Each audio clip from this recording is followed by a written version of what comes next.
1999 movie film. Movie film production. Welcome back to the Turnbuckle Trifecta. This is part 2, covering Unforgiven 2005. And you're just in time for our Inspector Gadget debate. Exactly. Thank you for stopping by today.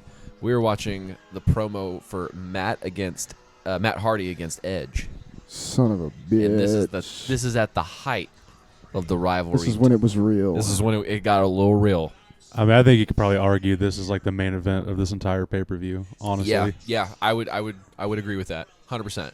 Because there is still some more matches after this, but I don't know if any match had any heat or hype around it quite like that. No, I like this one.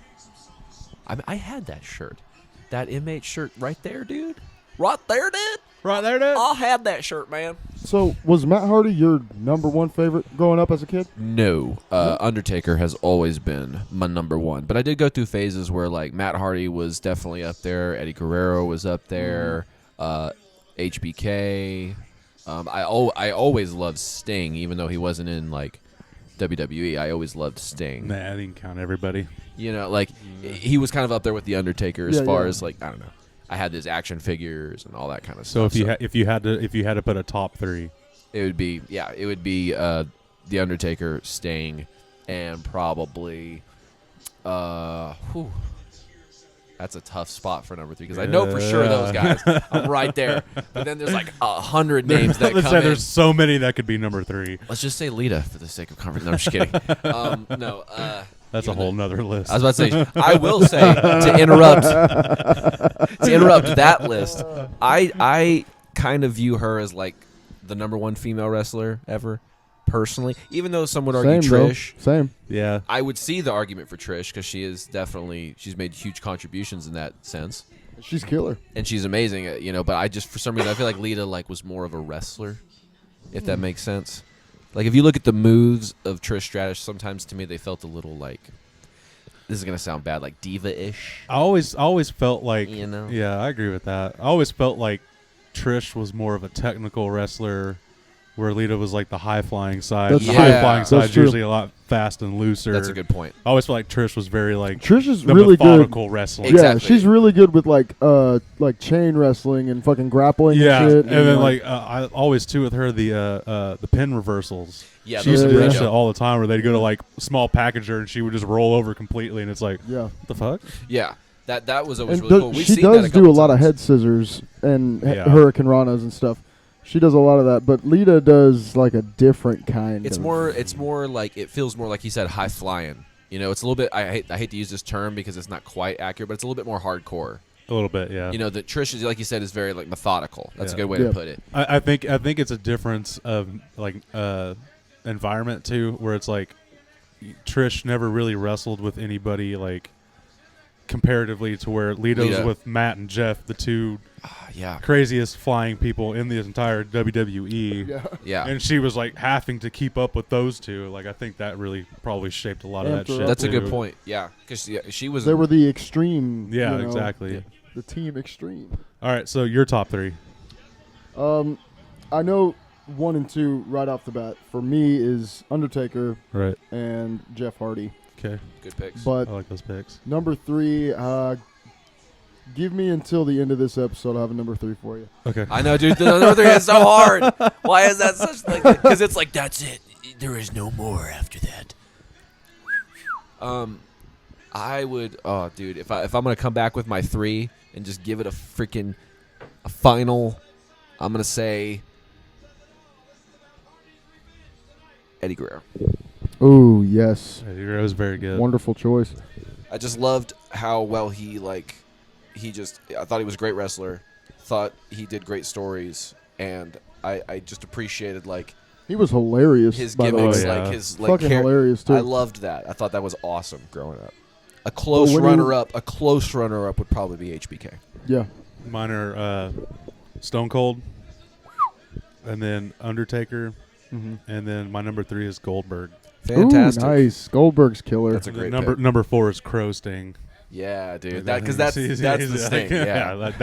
That's the Sting. Yeah. Surfer, stuff is cool. The early Sting was really cool too. With like the Ultimate Warrior. Yeah, like that was really cool too. But yeah, the minute fucking Crow Sting popped out, I was like, well, I was like top 5 immediately. That's it. And the flying in from the he the fucking rafters, dropped down from the rafters. Like, that fucking baseball bat.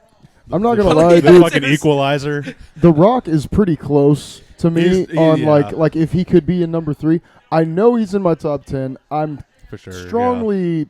Yeah. I think that he's probably in my top 5. Yeah, but I don't know if I could call him 3. I'd put him in my top 5 for sure.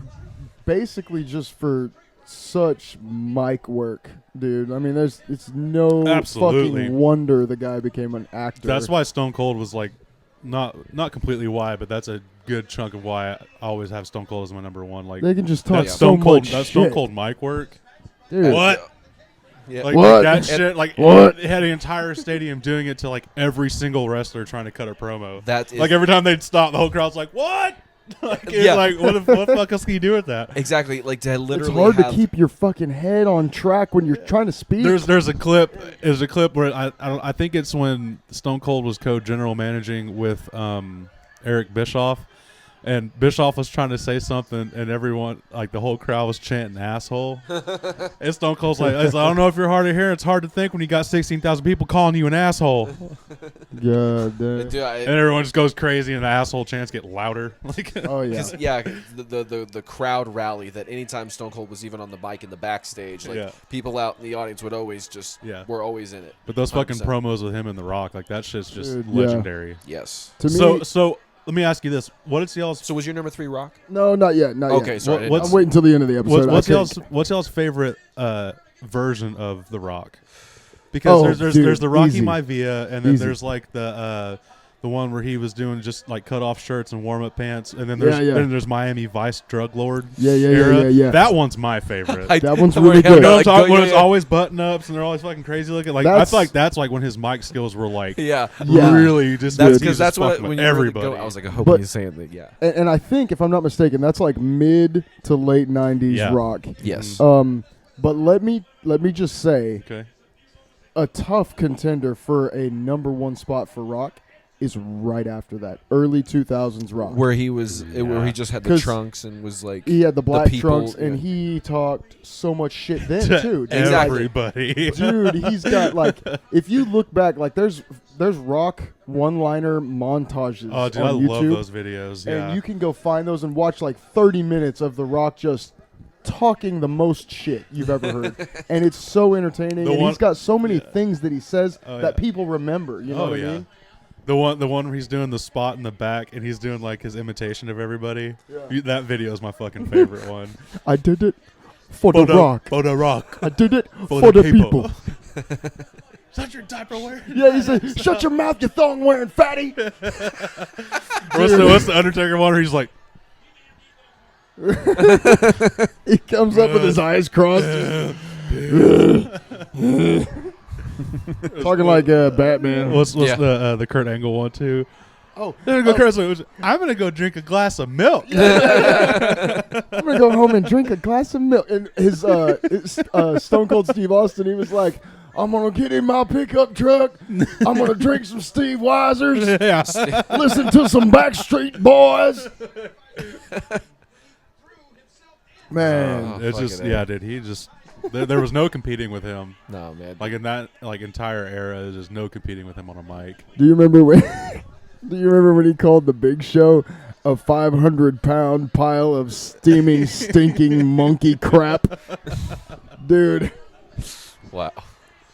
I just can't with that. So, by the way, we're Hell in a Cell here.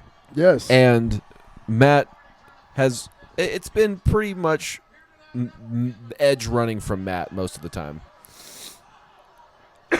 Yeah, I've noticed that at least 2 or 3 times he's already made it to the top corner and tried to get out. Trying to run. I like when it first starts and Edge just like tries to scamper his ass up to the top like immediately. Nope, I'm out. Yeah, he knows. No, thank you. I don't want to do this. Pissed. Look, yeah. Okay, so here's a good one.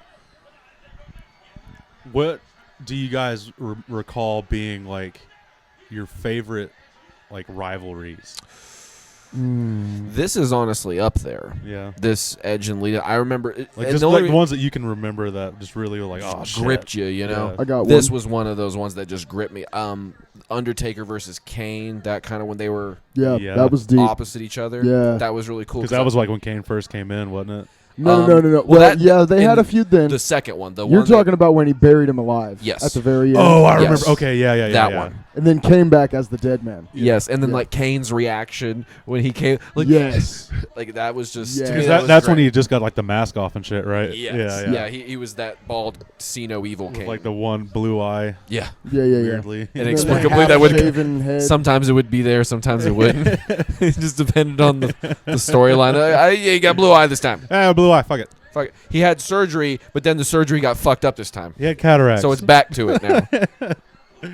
Oh my God, Edge totally missed with that drop kick. Yeah, he missed bad. And Matt still sold it. That was a good sell from a basically like if he got touched by it, it was like Jeez.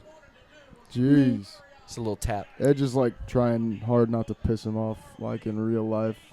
Can you imagine? I'm not gonna hit you hard because I know you want to hit me Yeah, hard. I don't want to give any excuse for a receipt, you know, like because Matt's just like tempt me, just tempt. This is fucking real. About to say, I'm This sure is there fucking were a real. few hits in this match that were a little bit real. Yeah, and because you got Lita, like it's like Lita you're down there at the bottom of the screen, just Lita, now. I need you to make sure I'm that gonna need you to. at some point I need you to point your ass toward the camera.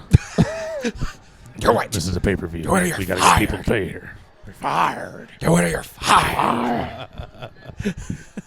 Literally, just over there. Do it. So what was yours, Gabe? What was my what? Oh, rivalry. Yeah, rival. The first one that came to mind when you said that was one that felt really personal for me was Eddie Guerrero and Rey Mysterio. Oh, when it was like over Dominic. Over Dominic and Yeah, shit, like, it that just- one was like. To me, like as a kid, I was just like, "Oh my god, fuck, not Ray and Eddie. Yeah, They're best They're fucking friends. They're like family." Exactly. What? No, you can't do that. No, Dominic. They're supposed to like each other. No. It's such a soap opera. I love it. is. That really did feel like it turned into a soap opera. It was. Yeah. It was appropriate. Soap opera with muscles. Muscle Yeah, opera. and Muscle Owen. opera. That's what it is. What do you guys watch? This is muscle It's opera. muscle opera. I love it. Oh, it's my favorite. Oh, look, Mr. Gabriel is demoing for the first episode of this with his unicorn blanket. It's the unicorn chair now. Okay, See, it's a unicorn chair. for the duration of the episode. Yes. Okay. It's one of a kind. His face right there. Jesus, I know. He was like, eyes rolling the back of his head, and Ed's just doing that whole like. You guys remember that era where Edge was like married to Vicky Guerrero? Yeah. Or not married, but they were like they the were thing. fucking. I fucking hated it. Dude, she... Fucking hated it. I saw the purpose that she served in the show, and she served it great. But god damn, talk about fucking most annoying voice on planet Earth. Like every time she would talk, to me it was just like, Stop. I'm gonna change the channel until this promo's done. Like, Exactly. Jesus You flip to Comedy Central, and then you watch, and then you flip back and see if it's over. Yeah. Oh, still on. Oh, still I'm going back. Yeah. Back to Spell Show. Yeah, exactly. Yeah. And now I'm back. I kind of see it like heels can play the heel role in two different ways. Like people either love you because of how bad you are, or they hate you because of how bad you are. You know what I see mean? you're Like saying. You're either so good at what you do that you make people hate you, and people are like, "Man, I just hate him yes, because he's a good heel. because he's a good heel." Or if they hate you or if they love you because of how bad you are, it's like the Undertaker. You know, he's so evil and dark, but people love that. You know, or whatever. You know, just whatever kind of heel could play heel. Like Taker can do heel. Yeah. Obviously, just as well as he can do face. It- He's above both of I was those. about to say, yeah, I feel and like he's- he's like a totally different. He's been He's just above like both he's of like a those. lone wolf that He is can just do- on his own yeah. vendettas. he can do either, the W- and you just have to W- accept it. Yeah, no, it's always whatever he wants to do. You know. Yeah, exactly. But like, especially for like Vicky, dude, She is a great heel because she Yeah. made people hate her. Yes. People did not like her I because agree. of how bad she was. I was one of them. People did not love that. They fucking hated it. You know, and that made her a good heel. I was reading this article the other day. You guys remember Psycho Sid? Yeah.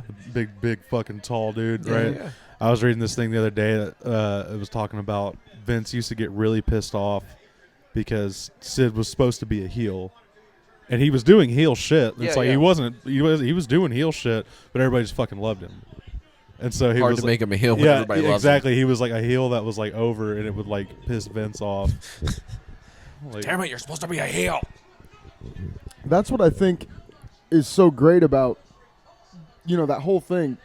If you're a heel and people love you so much, like once they get to the point of, you know, loving you despite of how bad you are, when you do make the flip to face, people fucking flip shit. yeah, They it blows their love fucking it. minds. It's pretty. It can be such a cataclysmic. Like, Yeah. it almost makes him a better baby face when And having been a heel. At times, it can make people go the complete opposite way. True. Where it's like, oh, now I fucking hate you because you're a good guy. Yeah, exactly. Oh, yeah.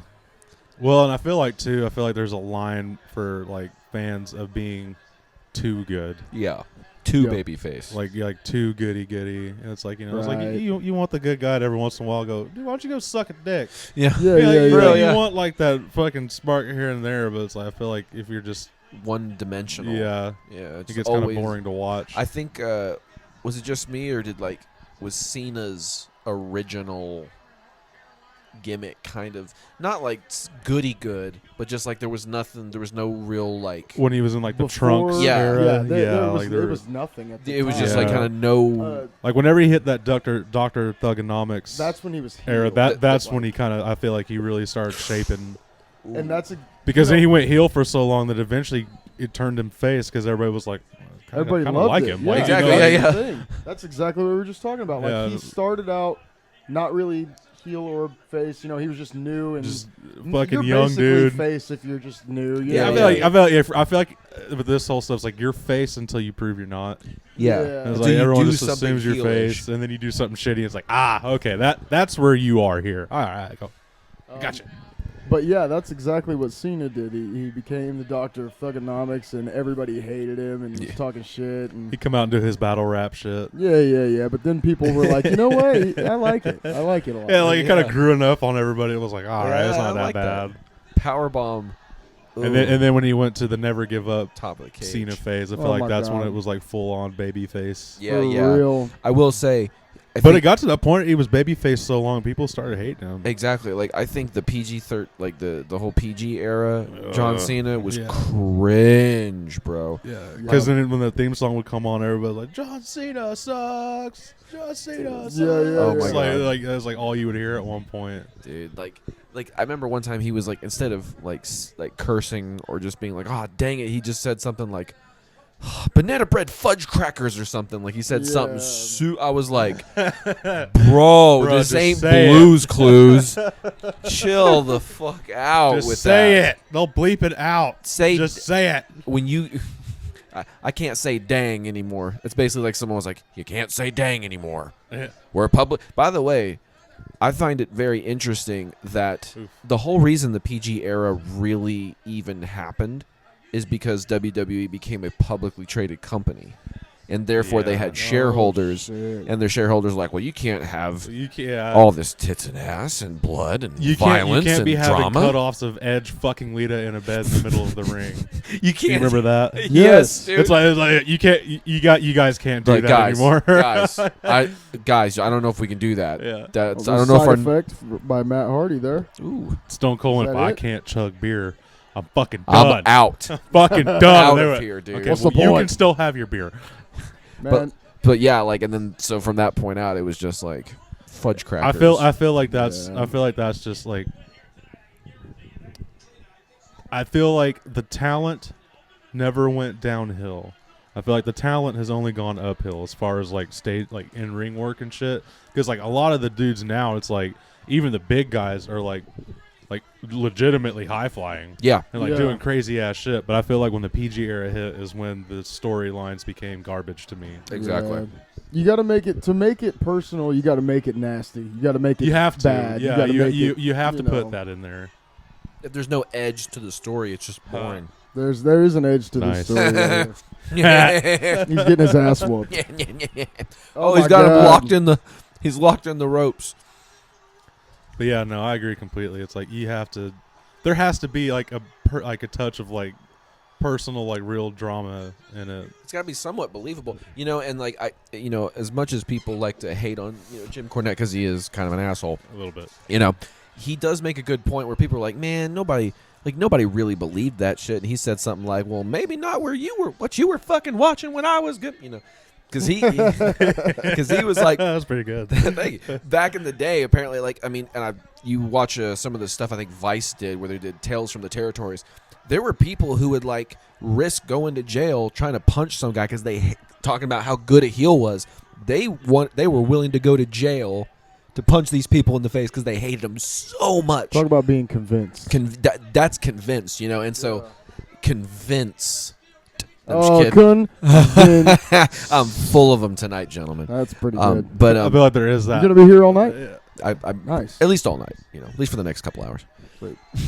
But yeah, at some point though, it did become so like outrageous that like it kind of broke the shell of it, and people say Montreal Screwjob was kind of one of those turning points where people kind of saw through the curtain a little bit. Yeah. And That's big. Oh They- shit! Here comes Lita. so yeah, the Maybe storylines like now it's like because that shell has been broken, you better write a damn good story. Yeah. So like in this era, people kind of had somewhat known, but the stories were so good that you didn't care. It was entertaining, Mhm. Yeah. Plus the in-ring work is really great and has been great, But yeah, storytelling, man, is so important. So that's a good take. Are there good stories in AEW? I really don't keep up enough to know. Dude, I haven't really I been have watching much of been AEW. I have been like telling myself watch that shit because it's supposed to be the next big, Yeah, that's you what know, everyone, and and it doesn't care if they, Yeah, they it's don't supposed, care it's if supposed to be like the reincarnation of the Attitude Era. Yeah. That's what they're saying. So Yeah, I want to give it a chance. I just haven't done it yet, and people like Matt and Jeff are over there, dude. and Sting is there still. Shit, they had CM Punk for a little while. Yeah, I think they recently got rid of him. That is a lot of fucking blood. CM Punk has They cut him from some of the stuff he said. I think in that press got conference. a lot of issues. I don't like CM Punk. I never have. I he's like yeah. a professional. To me, he always came off as a professional wrestler that hates that he's a professional wrestler. Kind of, yeah. That's a great way. Of he describing it. likes doing this part, and then it's like every other part is just like he just fucking hates doing every other part of it. I just want to be in the ring all the time. It's like cool, dude, but that makes your character boring. Yeah. And guess what? I always never got the whole appeal of CM Punk because I thought he was boring. I will say he does have one of my favorite finishers though. The go to sleep? The fucking go to sleep. Yeah, the Like because GTS. that shit. Yeah, because he'd put them up on the shoulders, launch them up, and then when they come down, he'd catch their face with his fucking knee. Ooh, that's pretty cool. Like, it pretty just look- looked like yeah. it was like that. Just you launch him a couple feet in there, and it's just. Bah! Yeah. I'll be the first one to talk shit on CM Punk.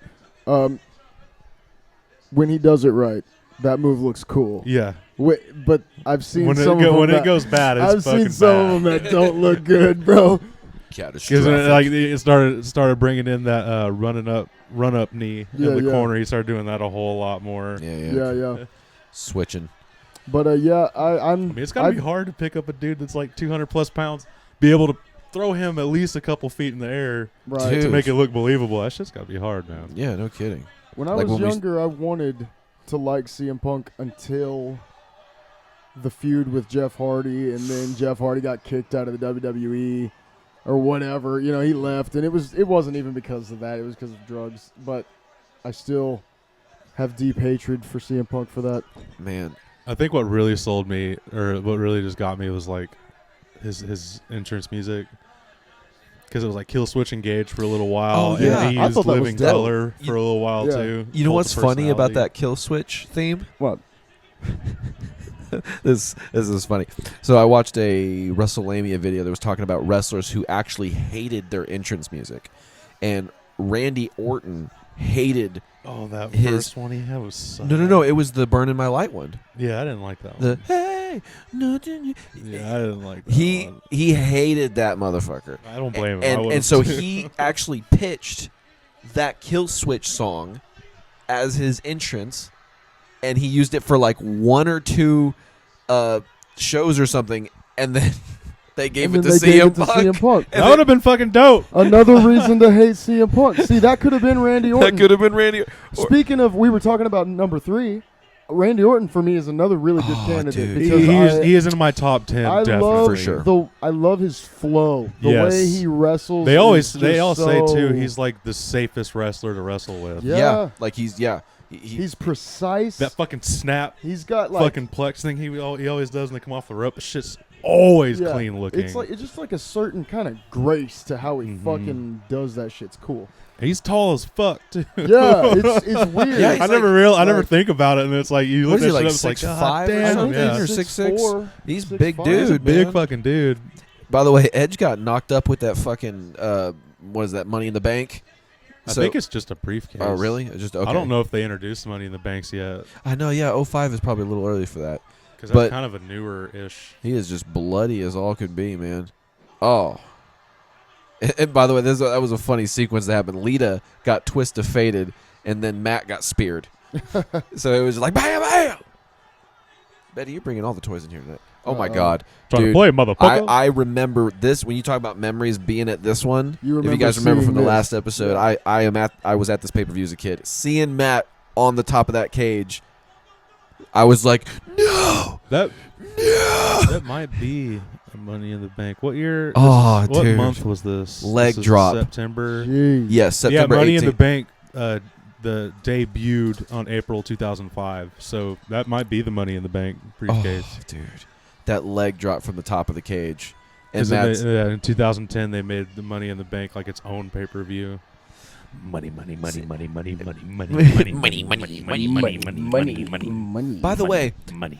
I don't know if we've talked about this before, but I'm kind of annoyed at one of the things that WWE has done in the past, like 5 or so, or not really 5, but like about 10 years or so, is they slowly started making these kind of matches an entire pay-per-view.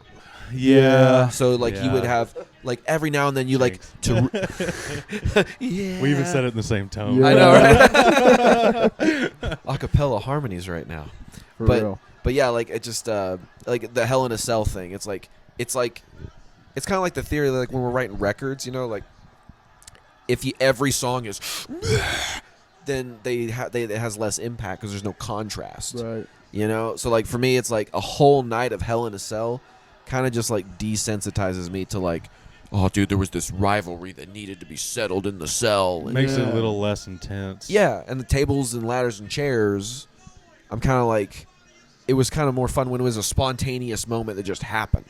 It just happened throughout a pay-per-view or a Yeah. match or something in the like a regular Raw or SmackDown. Like I've always just wanted like, give me like a fucking like, give me one pay-per-view, like a WrestleMania, however you want to fucking do it, but like one of like every type, yeah, like a that would be singles match, dope. a tag match, a triple tag match. Like, give me a fucking lumberjack match. Give me a Hell in a Cell. Give me Gotta an do the elimination tornado chamber. tags. Tornado tags. Those are fucking Yeah. sweet too. How about the strap matches? You remember the strap Oh matches with fuck the leather yeah. strap? Yeah. Well, Dude. yeah, a little End hardcore. it all.